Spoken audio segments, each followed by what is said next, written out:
लोक निर्माण मंत्री विक्रमादित्य सिंह ने भाजपा पर पलटवार किया है। लोक निर्माण मंत्री ने कहा कि भाजपा राज्यपाल के पास जाकर मामलों में राजनीति कर रही है।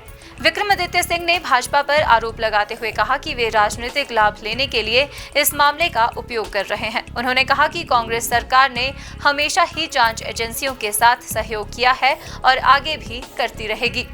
लोक निर्माण मंत्री विक्रमादित्य सिंह ने कहा कि मामला सीबीआई के पास जाने के बाद अब राज्यपाल को ज्ञापन सौंपने का कोई अर्थ नहीं है। उन्होंने कहा कि आरोप लगाने से पहले नेता प्रतिपक्ष जयराम ठाकुर को अपना वक्त भी याद करना चाहिए। विक्रमादित्य सिंह ने कहा कि सरकार ने पहले दिन से ही हर तरह के सहयोग की बात कही है और सीबीआई को कांग्रेस सरकार हर तरह का सहयोग देगी। भाजपा को राजनीति बंद करनी चाहिए। जो ये मांग यहाँ पे आदरणीय गवर्नर से कर रहे हैं, मैं समझता हूं कि एक किस्म से ये मांग तो इनफ्लक्चुअस है, इसका कोई औचित्य ही नहीं है।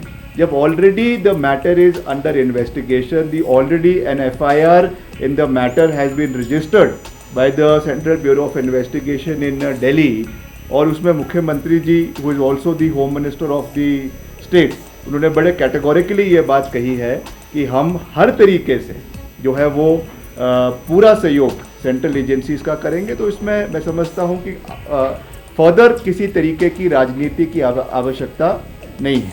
तो जिस तरीके से आज ये आरोप और काउंटर आरोप राज्यसभा जो है राजभवन जाकर माननीय सभी नेताओं ने, भाजपा के नेताओं ने लगाने की कोशिश करी है, मैं समझता हूं कि ये राजनीति से प्रेरित है और इसका निश्चित तौर से हर तरीके से हम काउंटर करने के लिए सरकार के माध्यम से इसको पूरी तरीके से करवाया जाएगा। इसका भी मैं आपको पूर्ण रूप से जो है वो विश्वास दिलाना चाहता हूं। और जैसा मैंने आपको कहा, अगेन आई एम रीइटरेटिंग कि हम चाहते हैं कि जो स्वर्गीय विमल नेगी जी है, उनके परिवार के सदस्यों को न्याय मिलना चाहिए, उसमें कोई दो राय नहीं है।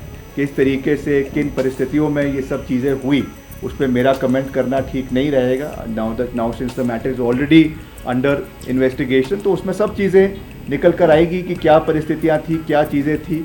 तो पर हम इस बात पे बिल्कुल क्लियर है कि हम उनके परिवार के साथ खड़े हैं। लगातार मैं तो व्यक्तिगत रूप से जब उनके पार्थिव शव को जो है HPCCL के दफ्तर लाया गया, हम उनके परिवार से उस समय भी मिले, उनकी जो वाइफ है उनसे भी हम मिले और लगातार हम उनसे संपर्क में रहे। हमने उनसे ये बात हमेशा कही कि हम हर तरीके से उनके साथ हैं। मगर अब ये निर्णय जैसा हमने कहा कि सीबीआई को दिया गया है, तो निश्चित तौर से इसमें इन्वेस्टिगेशन होनी चाहिए, टाइमली इन्वेस्टिगेशन होनी चाहिए। और जो हर एस्पेक्ट पर मैं ये भी कह रहा हूँ कि जो आज ये मांग इन्होंने इस सीबीआई के जो है गवर्नर के दस्तावेज में उन्होंने करी है, सीबीआई को मुख्यमंत्री जी ने भी ये कहा है कि हर एस्पेक्ट में इसमें जांच होनी चाहिए, उसमें किसी को भी डरने की आवश्यकता नहीं है। और हर तरीके की जो भी चीज़ें इसमें निकल कर आएगी उसमें सरकार पूरा सहयोग जो है वो सेंट्रल ब्यूरो ऑफ इन्वेस्टिगेशन का करेगी, ताकि दूध का दूध और पानी का पानी हो। और जिस तरीके से इस इशू को जो है पॉलिटिसाइज किया जा रहा है, इसका राजनीतिकरण किया जा रहा है, ये नहीं होना चाहिए। जैसा मैं हर बारी हम बहुत से मंचों पे भी ये बात कहते हैं, विधानसभा में भी ये बात कहते हैं कि कुछ इश्यूज़ ऐसे होते हैं जिस पे हमें दलगत राजनीति से ऊपर उठकर कार्य करने की आवश्यकता होनी चाहिए। जब प्रदेश में केंद्र से सहयोग लाना है, हम उसमें दलगत राजनीति से ऊपर उठकर कार्य करने में विश्वास रखते हैं। वैसे ही this is a very sensitive issue, बहुत ही संवेदनशील मसला है। इसलिए मेरा विपक्ष के साथियों से भी हाथ जोड़कर ये निवेदन रहेगा कि इस विषय पे हमें राजनीति नहीं करनी चाहिए। अब तो वैसे भी ये मैटर सीबीआई के पास है, तो let it investigate the matter. और मुझे विश्वास है कि जल्द इसमें चार्जशीट फाइल होगी, जल्द इसमें पूरी इन्वेस्टिगेशन होगी और फिर देखेंगे कि कैसे इसमें भविष्य में इसमें क्या चीज़ें निकल कर आती हैं। हिमाचल न्यूज़ 24/7 के लिए शिमला से हरदेव कुमार के साथ सपना शर्मा की रिपोर्ट। आप देख रहे हैं हिमाचल न्यूज़ 24।